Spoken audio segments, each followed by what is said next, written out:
सभी को नमो नमः है। तो बच्चों, जैसा कि हमने एस्टेट का यूट्यूब पर जो है अपना टॉपिक वाइज टीजीटी पीजीटी का सिलेबस जो शुरू किया है हमने, उसकी आज हमारी 5वीं क्लास है। इससे पहले जो हमारी 4 क्लासेज हो चुकी हैं, उसमें एक क्लास माहेश्वर सूत्र की है, 2 क्लास जो है वो वर्ण विचार की हैं और एक क्लास जो है वो संज्ञा प्रकरण की हो चुकी है।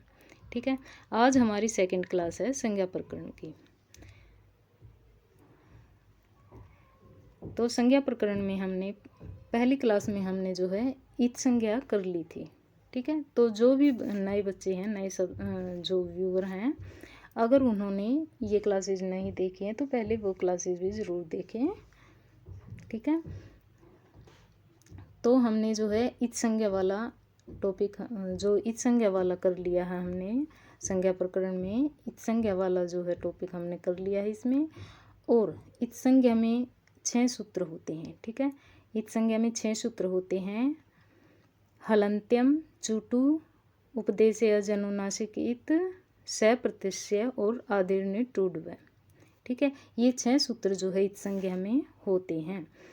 और साथ में अदर्शनम लोप और तस्य लोप वाला जो है ये भी सूत्र मैंने करवाए हैं। तो बच्चों का डाउट रहता है इसमें कि मैम अदर्शनम लोप है और तस्य लोप है, तो लोप करने वाला सूत्र इनमें होता कौन सा है। तो बच्चे इस डाउट में रहते हैं। एक सब्सक्राइबर का जो है मेरे पास ये आया भी है कमेंट कि मैम अगर तस्य लोप से लोप हो जाता है तो फिर अदर्शनम का क्या काम है।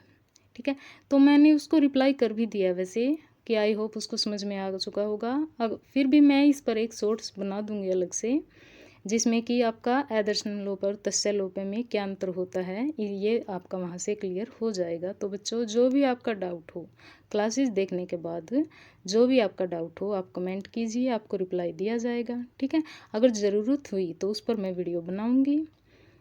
ओके, और कमेंट में भी जो है आपको रिप्लाई दिया जाएगा। तो इस पर भी जो है मैं एक शॉर्ट्स डाल दूंगी, वहाँ से आपको अच्छे से समझ में आ जाएगा। वैसे अदर्शनम लोप है, ये जो है लोप संज्ञा करने वाला सूत्र है। ठीक है, कि लोप होता क्या है अदर्शनम लोप में, ये होता है, आपको थोड़ा बता दूं मैं। जो अदर्शनम लोप है वो लोप संज्ञा सूत्र होता है, और तस्य लोप है जो वो लोप क्रिया सूत्र होता है, लोप विधि सूत्र होता है। ठीक है, तो चलिए आगे शुरू करते हैं। प्रत्याहार संज्ञा, ये हमारी संज्ञा है। इसमें प्रत्याहार, उदात्त, अनुदात्त, स्वरित, संयोग संज्ञा, सवर्ण संज्ञा, उच्चारण स्थानानि, पद संज्ञा, प्रियतनानि। ठीक है, तो आज की क्लास में हमारे जो है सभी संज्ञा सूत्र कंप्लीट हो जाएगा। हमारे संज्ञा प्रकरण वाला टॉपिक जो है आज हमारा पूरा हो जाएगा। तो वीडियो जो है आप लास्ट तक ज़रूर देखना।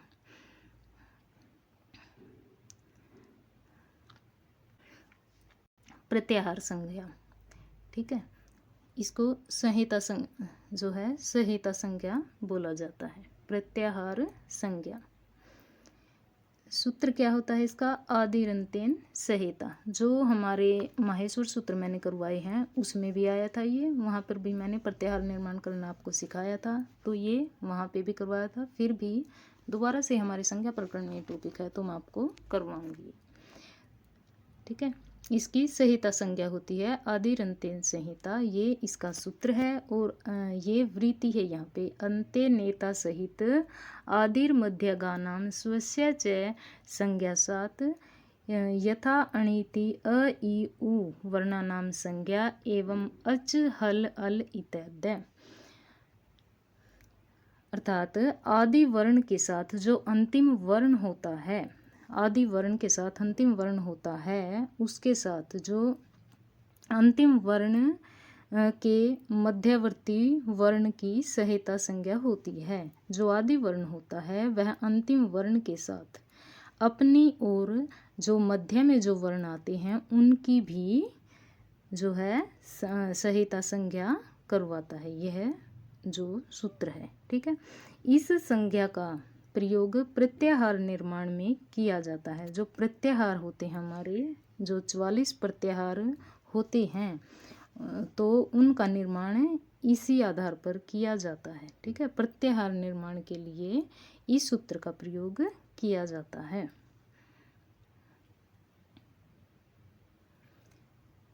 जैसे अण है, ठीक है। अण अण जो हमारा प्रत्याहार होता है, अण सूत्र जो होता है उसमें क्या होता है, अ आदि वर्ण है, ठीक है। ए आदि वर्ण है और ई और उ मध्य में आ जाते हैं और अंतिम इत संज्ञक जो है ण है। तो आदि वर्ण अ जो है वो ण इत संज्ञक वर्ण के साथ ये जो मध्यवर्ती दो वर्ण है ई और उ, उनकी भी जो है उनका भी बोध कराता है, ठीक है। आगे है हमारा उदात्त संज्ञा। उदात्त संज्ञा, इसके लिए सूत्र है उच्चैर उदात्त है, वृत्ति है तालु आदिषु संभागेषु स्थानेषु ऊर्ध्वभागे, ऊर्ध्वभागे निष्पन्नो अच उदात्त है संज्ञा स्यात्। कहा है कि जो मुख तालु होते हैं, ठीक है, मुख तालु आदि के ऊपरी स्थान से निष्पन्न होने वाले, ऊपरी स्थान से निकलने वाले जो अच जो स्वर होते हैं उनकी उदात्त संज्ञा होती है, ठीक है।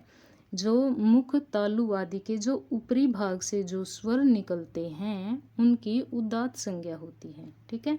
और इन स्वर वर्णों में किसी प्रकार का कोई चिन्ह नहीं लगता है, अ ई उ री लरी ए ओ ऐ औ, ठीक है। उदात्त संज्ञा जो है स्वरों की होती है और इसमें कोई चिन्ह नहीं होता है। आगे है हमारा अनुदात्त संज्ञा। अनुदात्त संज्ञा में जो है इसके लिए सूत्र है नीचैर अनुदात्त है, वृत्ति है तालु आदिषु संभागेषु स्थानेषु अधोभागे, ठीक है। उसमें क्या था, स्थानेषु ऊर्ध्वभागे ऊपरी भाग से, और इसमें अधोभागे यानी कि निचले भाग से निष्पन्नो अच अनुदात्त है, निकलने वाले जो स्वर होते हैं उनको अनुदात्त संज्ञा से उनकी अनुदात्त संज्ञा होती है। अर्थात जिन स्वर वर्णों का उच्चारण मुख तालु के निचले स्थान से किया जाता है उनकी अनुदात्त संज्ञा होती है। अनुदात्त स्वरों के जो है क्षैतिज रेखा, ये जो नीचे पड़ी रेखा होती है इससे लक्षित किया जाता है अनुदात्त को, ठीक है। जैसे अ सभी स्वरों में ये जो नीचे पड़ी रेखा होती है ये होता है अनुदात्त के लिए चिन्ह। आगे है स्वरित संज्ञा। स्वरित संज्ञा समाहार स्वरित है, वृत्ति है उदात्त अनुदात्त तत्वे वर्ण धर्मो समाहिल्यते यस्मिन् सो अच स्वरित है। अर्थात जहाँ उदात्त और अनुदात्त दोनों का साम्य हो, ठीक है, दोनों की साम्य संज्ञा होती है। स्वरित में स्वरों का उच्चारण मुख तालु के मध्य स्थान से किया जाता है, ठीक है। थोड़ा उदात्त और थोड़ा अनुदात्त दोनों ही जिसमें सम्मिलित होते हैं तो उनकी जो है ऐसे स्वरों की स्वरित संज्ञा होती है, ठीक है। इसमें स्वर वर्णों का चिन्ह जो है ऊपर लंबवत रेखा होती है। ये तीनों संज्ञाएं ऋषि काल से प्रायोगिक हैं, ठीक है। ऐसे अ ई उ स्वरों के ऊपर ये ऐसे सीधी खड़ी रेखा जो होती है ये इसके लिए चिन्ह है, ठीक है। ये ध्यान रखना है कि उदात्त में कोई चिन्ह नहीं होता है, अनुदात्त का चिन्ह होता है नीचे पड़ी रेखा और स्वरित का चिन्ह होता है ऊपर खड़ी रेखा, ठीक है। उदात्त जो है वो तालु आदि ऊर्ध्व भाग से ऊंचे भागों से बोले जाते हैं और अनुदात्त जो है वो अधोभाग से यानी कि नीचे वाले भाग से बोले जाते हैं और स्वरित जो हो मध्य भाग से बोले जाते हैं। आगे है हमारा संयोग संज्ञा। संयोग संज्ञा सूत्र है हलो अनंतरा संयोग है, वृत्ति है अजभिर व्यवहिता अजभिर अव्यवहिता, हल है संयोग संज्ञा सु, अर्थात अज अर्थात अच, ठीक है, अच अव्यवहिता, ठीक है। जो स्वर वर्ण अच क्या होता है, स्वर वर्णों के व्यवधान से रहित, जहाँ पर स्वर वर्णों का कोई व्यवधान ना हो, स्वरों की कोई रुकावट ना हो, जहाँ पर, ठीक है, स्वर वर्णों के व्यवधान से रहित व्यंजन वर्णों की संयोग संज्ञा होती है। जहाँ पर दो व्यंजन वर्ण दिए होते हैं और उनके बीच में कोई स्वर वर्ण ना हो तो उनकी फिर संयोग संज्ञा होती है। हलो अनंतरा संयोग। जैसे अन्व्य, अन्व्य में न और व, अगर हम इसका विच्छेद करेंगे तो ये ऐसे लिखा जाता है। अन्व्य को ऐसे लिखेंगे हम, अ न व य और अ, ठीक है, ऐसे लिखेंगे। तो न और व जो ये हैं व्यंजन वर्ण हैं, हल हैं, इनके बीच में कोई भी स्वर वर्ण नहीं है। ठीक है, इनके बीच में कोई भी स्वर वर्ण नहीं है। और ठीक है, और व और ये, ठीक है, ये भी हल हैं, इनके बीच में भी कोई स्वर वर्ण नहीं है। तो न और व की, व और ये की जो है यहाँ पर संयोग संज्ञा हुई है। उसी प्रकार द्वंद्व में द व, इस प्रकार से ये अलग अलग हम लिख के देखते हैं इसको। तो इस प्रकार द और व में, न और द में, द और व में, तो इन वर्णों की संयोग संज्ञा होती है।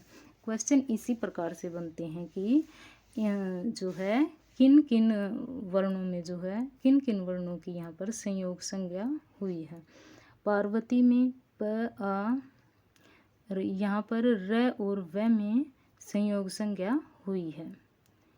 ठीक है, आ गया समझ में अच्छे से। आगे है सवर्ण संज्ञा।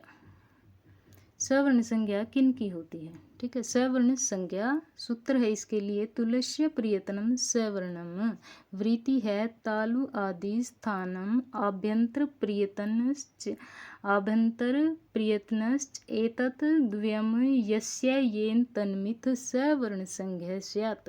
ठीक है, तो यहाँ पर तुलस्य, तुल्य अस्य प्रियतनम, तुल्य, तुल्य क्या होता है? तुल्य होता है समानता या फिर तुलना करना। आस्य का क्या अर्थ होता है? आस्य होता है उच्चारण स्थान और प्रियतन होता है आभ्यंतर प्रियतन। ठीक है, दो प्रकार के होते हैं प्रियतन, बाह्य और आभ्यंतर। उनमें जो है आभ्यंतर प्रियतन और उच्चारण स्थान की जहाँ पर तुलना हो, जहाँ पर समानता हो, उनकी सवर्ण संज्ञा होती है। ठीक है, जिन वर्णों का उच्चारण स्थान और आभ्यंतर प्रियतन समान होते हैं उन वर्णों की सवर्ण संज्ञा होती है। ठीक है, यहाँ पे ये दे रखा है, उच्चारण स्थान और आभ्यंतर प्रियतन की समानता के आधार पर तुलना करने पर दो वर्णों की परस्पर सवर्ण संज्ञा होती है। सवर्ण संज्ञा होती है। ना झल्लो, ये सूत्र है। ठीक है, ये सूत्र है। इस सूत्र के अनुसार ये बताया गया है कि अच व हल सवर्ण संज्ञक नहीं होते हैं। ठीक है, अच व हल सवर्ण संज्ञक नहीं होते क्योंकि सवर्ण संज्ञा सिर्फ किसकी होती है? स्वर वर्णों की होती है। ठीक है, हल वर्णों की सवर्ण संज्ञा नहीं होती है। ये वार्तिक है, रील री वर्णयोर मिथ सावर्ण्यम वाच्यम। इस वार्तिक के अनुसार जो है रील री वर्ण भी सवर्ण संज्ञक होते हैं। स्वरों की ही सवर्ण संज्ञा होती है। ठीक है, व्यंजनों की सवर्ण संज्ञा नहीं होती है। ठीक है, सवर्ण संज्ञा हो गया हमारा। अब है ये स्वर भेद है। ठीक है, सवर्ण संज्ञा में ही होते हैं ये स्वर भेद। ठीक है, स्वर भेद हैं ये हमारे हर्स्व, दीर्घ और प्लुत। ठीक है, हर्स्व, दीर्घ और प्लुत, इन तीनों के आधार पर जो है दो प्रकार के होते हैं, अनुनासिक और अनअनुनासिक। ठीक है, हर्स्व, दीर्घ और प्लुत, इनमें जो है उदात्त, अनुदात्त और स्वरित, ये तीन प्रकार के होते हैं। ठीक है, इनमें उदात्त और अनुदात्त और स्वरित तीनों में एक तो अनुनासिक होते हैं और एक अनअनुनासिक होते हैं। इस प्रकार से ये दो भेद और इनके हो जाते हैं। तो हर्स्व में कौन कौन से आएंगे? अ, ई, उ, री और लरी। ठीक है, ये होते हैं हमारे 5 ह्रस्व वर्ण, जिनको लरीजु भी बोलते हैं। ठीक है, लघु वर्ण भी बोलते हैं, ह्रस्व भी बोलते हैं। और दीर्घ में हमारे आ, ई, उ, री, ए, ऐ, ओ, औ ये वर्ण होते हैं हमारे 8। ठीक है, दीर्घ वर्ण हमारे 8 होते हैं और प्लूत जो हैं हमारे ये वर्ण होते हैं अ, ई, उ, री, लरी, ए और ओ। ठीक है, तो जो लरी होता है, लरी का दीर्घ रूप नहीं होता है। ठीक है, और ए, ऐ, ओ, औ जो है इनका ह्रस्व रूप नहीं होता है। तो उदात्त, अनुदात्त और स्वरित ये जो है अनुनासिक, तीनों अनुनासिक ऐसे होते हैं ये अंग। ठीक है, अनुनासिक का चिन्ह लगा होता है ये चांद बिंदु। ठीक है, उदात्त में कोई चिन्ह नहीं होता है, अनुदात्त में जो है ये नीचे पड़ी रेखा होती है और स्वरित में जो है ये ऊपर खड़ी रेखा जो होती है इसका चिन्ह है। तो सभी में ऐसे ही है, उदात्त अनुनासिक, अनुदात्त अनुनासिक और स्वरित अनुनासिक। ठीक है, और प्लूत में भी उदात्त अनुनासिक, अनुदात्त अनुनासिक और स्वरित अनुनासिक। ठीक है, 6 भेद होते हैं इन सभी के। 6 ह्रस्व के होते हैं, 6 दीर्घ के होते हैं और 6 प्लूत के होते हैं। वो कैसे होते हैं देखो, ये 3 तो ये हो गए अनुनासिक वाले। ठीक है, और 3 हो गए ये अनुनासिक वाले। ठीक है, ये उदात्त अनुनासिक, अनुदात्त अनुनासिक और स्वरित अनुनासिक। ठीक है, उदात्त अनुनासिक ये ह्रस्व में भी, दीर्घ में भी और प्लूत में भी सभी वर्ण जो हैं अनुनासिक हो जाएंगे और एक बार अनुनासिक हो जाएंगे। तो इस प्रकार ये 6 हो जाएंगे, 6 ह्रस्व के, 6 दीर्घ के और 6 प्लूत के। भी ये ध्यान रखना है कि ह्रस्व वर्ण कौन से होते हैं, दीर्घ वर्ण कौन से होते हैं और प्लूत वर्ण कौन से होते हैं। तो यहाँ से आप देख लीजिए। ठीक है, अपने नोट्स जो है वो साथ साथ आप बनाते चलिए।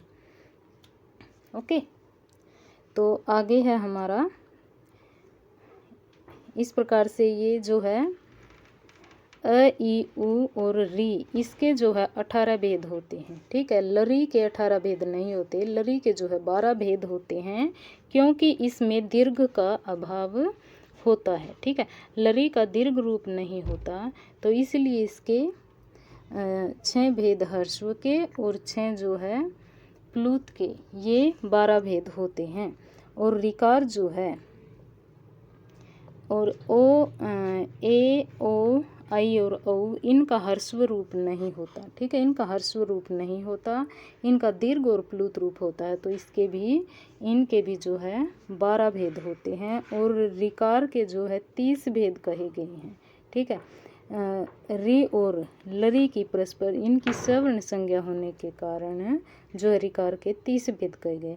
रिकार के 18 भेद होते हैं और लरी के जो है वो 12 भेद होते हैं। ठीक है, तो इस प्रकार जो है रिकार के 30 भेद बताए गए हैं। आगे है हमारा प्रियतन। ठीक, आगे हमारा प्रियतन।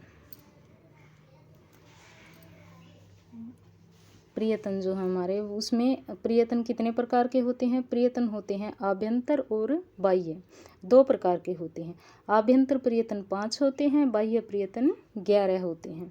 ठीक है, वर्णों के उच्चारण से पूर्व किया गया प्रयास क्या कहलाता है? आभ्यंतर प्रियतन कहलाता है। वर्णों के जो उच्चारण से पहले का जो प्रयास होता है उसे आभ्यंतर प्रियतन कहते हैं, और वर्णों के उच्चारण के बाद में जो प्रयास किया जाता है उसे जो है बाह्य प्रियतन बोलते हैं।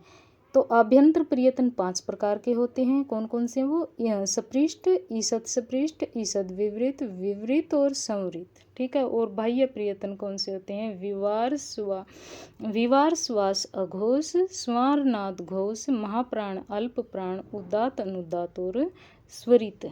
ये हमारे 11 बाह्य प्रियतन होते हैं। तो पहले देखते हैं कि आभ्यंतर प्रियतन। ठीक है, सपृष्ठ, स्पृष्ट में जो है सभी व्यंजन वर्ण आ जाते हैं। ठीक है, जो हमारे पांचों वर्गों में जो है पांचों वर्गों में 5 वर्ण होते हैं। क से म तक क वर्ग, च वर्ग, ट वर्ग, त वर्ग और प वर्ग, इनको जो है स्पृष्ट बोला जाता है। सभी वर्ण आ जाते हैं इनको। कादियो मावसाना स्पर्शः, ये सूत्र है इनके लिए। आगे ईसत सपृष्ठ में जो है हमारे सभी अंतस्थ वर्ण आ जाते हैं। ठीक है, जो 4 अंतस्थ वर्ण होते हैं य व र ल वो आ जाते हैं। इसका सूत्र है यणो अंतस्था। ईसद विवरित में जो है सभी ऊष्म वर्ण आ जाती हैं। स है, ये जो 4 ऊष्म वर्ण हैं और इसके लिए सूत्र है सल उष्माण है। विवरित में सभी स्वर आ जाते हैं। ठीक है, अच स्वर जो हमारे 9 स्वर दिए होते हैं माहेश्वर सूत्रों में, जो 9 स्वर बताए गए हैं वो सभी जो है विवरित में आ जाते हैं। और संवरित में जो है हर्षव अ आता है। ठीक है, संवरित में क्या आएगा, हर्षव अ आएगा। प्रक्रिया दशायाम विवरित में। ठीक है, प्रक्रिया दशा में कैसे लिखा जाता है, प्रक्रिया दशा में तो ऐसे लिखा जाता है। और प्रयोग दशा में जो है संवरित रूप में लिखा जाता है। ठीक है, प्रयोग दशा में ऐसे एक क्वेश्चन भी बन जाता है कि प्रक्रिया दशा में किस प्रकार से होता है। ठीक है, तो प्रक्रिया दशा में कौन सा रूप बनता है, तो विवरित रूप बनता है। विवरित हर्षव और प्रयोग दशा में संवरित इस प्रकार से लिखा जाता है, संवरित को। आगे है हमारे बाह्य प्रियतन। बाह्य प्रियतनों में स्वर नाद घोष। ठीक है, स्वर नाद और घोष जो है इसमें सभी हस वर्ण आ जाते हैं। ठीक है, हस में कौन कौन से वर्ण होते हैं, ह य व र ल और वर्गों का जो है 5वां, चौथा और तीसरा वर्ण, ये ग घ ड़ ज झ ञ ड़ ढ ण द ध न ब भ म य व र ल और है। ठीक है, ये वर्गों के जो है 5वां, चौथा और तीसरा वर्ण और अंतस्थ वर्ण और है वर्ण। ठीक है, ये सभी जो हैं स्वर नाद और घोष इसमें आ जाते हैं। आगे है विवार श्वास और अघोष। विवार श्वास और अघोष में जो है खर प्रत्याहार जो होता है, उस खर प्रत्याहार में जो वर्ण होते हैं वो सभी विवार श्वास और अघोष में आ जाते हैं। इसमें स्वर नाद और घोष में जो है 5वां, चौथा और तीसरा वर्ण आ गए हैं। और विवार श्वास और अघोष में जो है प्रथम और द्वितीय जो वर्ण होते हैं हमारे 5 वर्गों के वो आ जाते हैं। और साथ में स ये ऊष्म वर्ण आ जाते हैं। ठीक है, स है, ये होते हैं 4 ऊष्म वर्ण, परंतु इनमें से ह जो है वो स्वर नाद घोष में चला जाता है और इसमें रह जाते हैं ये 3 वर्ण स और श। ये 3 वर्ण जो हैं खर प्रत्याहार में विवार श्वास अघोष में आ जाते हैं। आगे है अल्प प्राण। अल्प प्राण क्या होता है, अल्प प्राण में जो है सभी वर्गों के प्रथम, तृतीय और 5वां, ठीक है, पंचम ये वर्ण आ जाएंगे और सभी अंतस्थ वर्ण आ जाएंगे। अंतस्थ वर्ण और वर्गों का प्रथम, तृतीय और पंचम वर्ण जो है वो अल्प प्राण में आ जाएंगे। अल्प प्राण में 19 वर्ण होते हैं और महाप्राण में 14 वर्ण होते हैं। इसमें सभी वर्गों का द्वितीय और चतुर्थ वर्ण और ऊष्म वर्ण आ जाते हैं। आगे है उदात्त, अनुदात्त और स्वरित। उदात्त, अनुदात्त, स्वरित।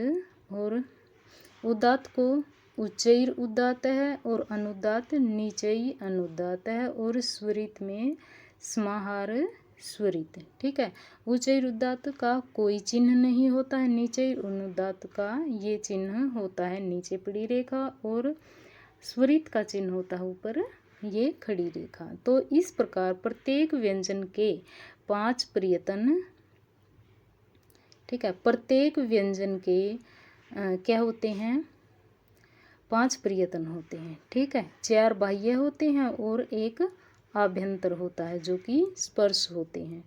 ठीक है, तो स्वर नाद घोष, एक तो स्वर नाद घोष, विवार श्वास और अघोष, प्रत्येक वर्ण के ये हो गए 3-3 तो, और महाप्राण और अल्प प्राण में से भी एक हो गया। तो इस प्रकार बाह्य प्रयत्न जो है 4 होते हैं और आभ्यंतर प्रयत्न जो स्पर्श वर्ण होते हैं उनमें एक आभ्यंतर प्रयत्न होता है सभी व्यंजन वर्णों का।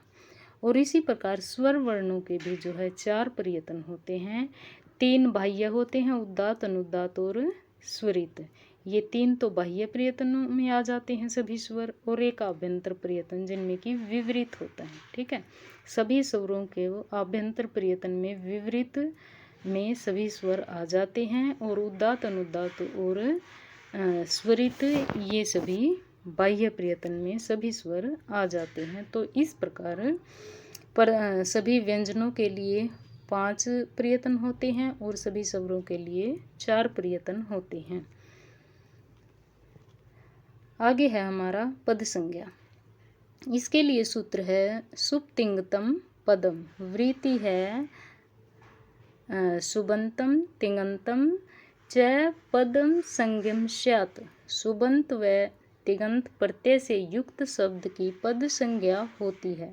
जैसे रामः, रामौ, रामः आदि सुबंत होने से जो हमारे जो शब्द रूप होते हैं, ठीक है, शब्दों में जो हमारे प्रत्यय लगते हैं, सु औ जस, अम औट सस, टा भ्याम भिस, गे भ्याम भ्यस, घसी भ्याम भ्यस, घस ओश आम और गे घसी घस गए और घ ओश और सुप। ठीक है, ये जो सभी सातों विभक्तियां जो होती हैं उनमें जो हमारे प्रत्यय लगे हुए होते हैं 21 प्रत्यय। ठीक है, सभी वचनों में जो 21 प्रत्यय होते हैं सातों विभक्तियों में, वो जिस शब्द के बाद में लगते हैं उनको क्या कहते हैं, उनको सुबंत बोला जाता है। ठीक है, और जिस शब्द के बाद ये प्रत्यय लगते हैं उनको वो जो है पद बन जाते हैं फिर। ठीक है, शब्दों के बाद में यदि ये सुबंत प्रत्यय लग जाते, सुप प्रत्यय, सुप आदि प्रत्यय लग जाते हैं तो ये 21 होते हैं, और जिस शब्द के साथ ये लग जाते हैं तो वो पद कहे जाते हैं। ठीक है, संस्कृत में ऐसे ही होता है, जब सुप और तिप आदि प्रत्यय लग जाते हैं तो फिर वो पद बन जाते हैं। पठती, पठता, पठंती ये धातुओं में लगते हैं। ठीक है, तिङंत प्रत्यय जो है ये धातुओं में लगते हैं, और पठ धातु के साथ तिप तसझी ये जो 18 प्रत्यय होते हैं हमारे। ठीक है, पठती में तिप प्रत्यय लगा है, पठतः और पठंती तिप तस और झी। ठीक है, तो ये प्रत्यय जिन धातुओं के साथ लगते हैं उनको फिर तिङंत बोला जाता है। ठीक है, तिप आदि प्रत्यय जिन शब्दों के बाद में लग जाता है उनको तिङंत, फिर वो पद बन जाते हैं। तो इस प्रकार से सुबंत और तिङंत पद होते हैं। आगे है उच्चारणानी, उच्चारण स्थान जो होते हैं। उच्चारणानी सूत्र है, ये इनका सूत्र है, ये इसमें कि कौन कौन से वर्ण आते हैं और ये इनके लिए स्थान दिया होता है कि कहाँ से बोले जाते हैं। ठीक है, तो ये जो है हमारे 11 होते हैं उच्चारण स्थान। कुह विसर्जनीय नाम कंठ है, इसमें आ जाते हैं हर्ष और दीर्घ क वर्ग और है और विसर्ग, इनका स्थान होता है कंठ। इचु यसा नाम ई हर्ष व दीर्घ ई च वर्ग यस और ता, ये जो है तालु से बोले जाते हैं, इनका उच्चारण स्थान तालु होता है। ऋतु रसाणाम री हर्स्व और दीर्घ, री टू से ट वर्ग और र और स जो है ये वर्ण इसमें बोले जाते हैं, और इनका उच्चारण स्थान होता है मूर्धा। लरी तुलसा नाम लरी तू से तय वर्ग में जो वर्ण आते हैं त थ द ध न, सभी 5 वर्ण होते हैं, और ल और स जो है ये कहाँ से बोले जाते हैं, दंत से, इनका उच्चारण स्थान होता है दंत। उपदमानिया नाम ओष्ठव, जो हमारे हर्ष व दीर्घ जो और प वर्ग हर्ष व दीर्घ उ वर्ण होता है, प वर्ग होता है प फ ब भ म।